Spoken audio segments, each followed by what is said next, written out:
야, 이 새끼야!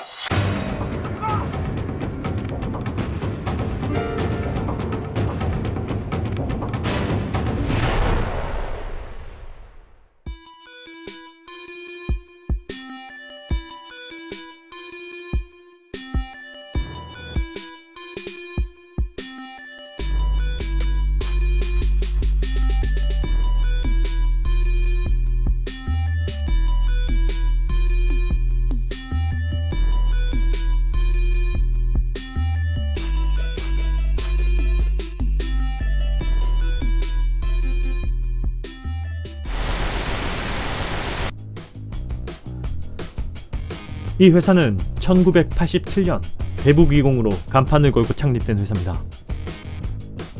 이듬해 국내 최대 자동차 브랜드의 납품을 시작하며 회사는 아주 큰 성장을 하게 됩니다.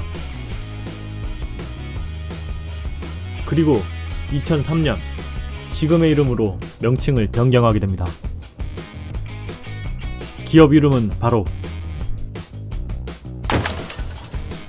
다스, 한다스, 하겐다스, 쿠크다스, 닥스, 오, 닥스 훈트. 아닙니다.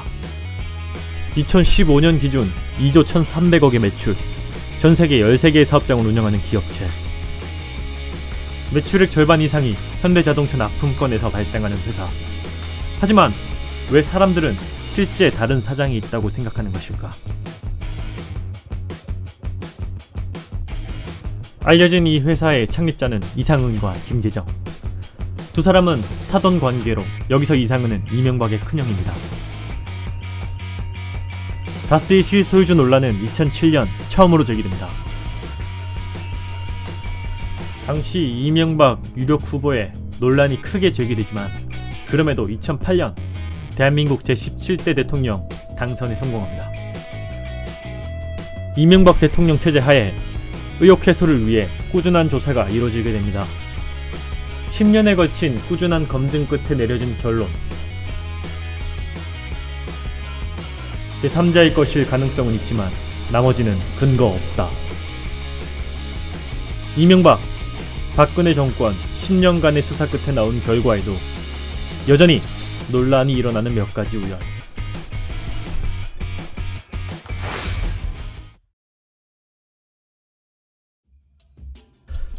다스의 일대 주주는 김재정. 김재정은 이명박의 처남으로 일대 주주를 지냅니다.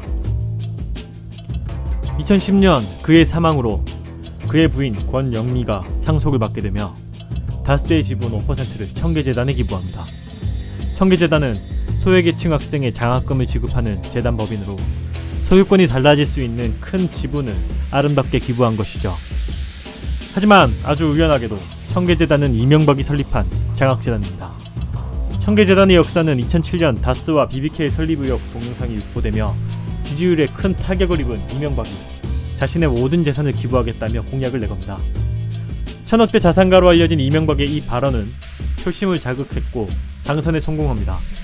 이 발언은 해외 언론에도 다뤄질 만큼 아주 큰 화제를 불러 모았습니다. 당선 후 그는 대출을 제외한 330억으로 청계재단을 설립합니다. 아름다운 지분 5% 기부로 인해 2대 주주인 이상은이 1대 주주로 등극하는 또 다른 우연이 발생합니다. 보통 지분 상속으로 세습이 이루어지는 우리나라 기업 형태에서는 아주 보기 드문 아름다운 기부 사례로 우성해온 상속 포기로 유명한 차인표의 경영권 포기와 함께 모범 사례로 등극해야 하지만 아주 우연히도 많은 재단 법인 중에 이명박의 청계재단의 기부가 이루어졌으며 그 기부로 인해 이명박의 형인 이상은이 주주가 되는 엄청난 우연이 발생된 것입니다.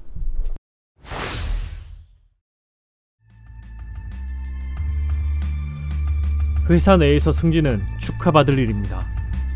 그만큼 쉽지도 않고 몇 년의 성과를 인정받아야 이루어지는 아주 드문 일이기 때문이죠. 여기 한 사례가 있습니다.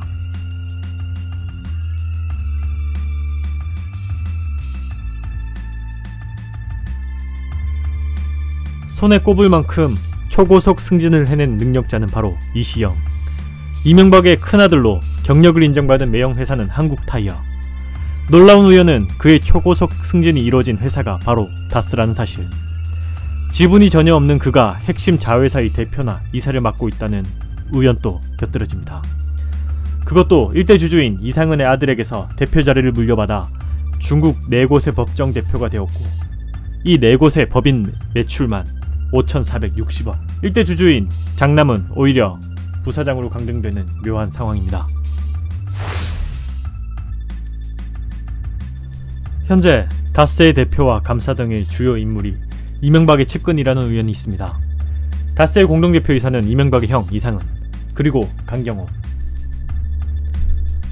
강경호는 MB맨으로 불리는 인물로 이명박 재임 시절 서울 메트로 사장과 코레일 사장을 지낸 인물입니다.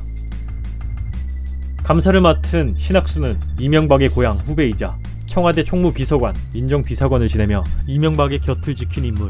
3대 주주 김창대는 이명박 친구로 대선 당시 후원회의 명사랑의 대표 출신이자 현재는 청계재단의 감사입니다. 여러 연결고리들이 한 사람과 이어지자 여론은 또다시 의문을 제기하였고, 이명박 측은 음모론이라 주장했습니다. 현재 다스의 실제 사장을 찾아주자는 곳곳의 이야기가 모이며 5번째 검찰 수사가 진행 중에 있습니다. 이번엔 사장을 찾을 수 있을까요?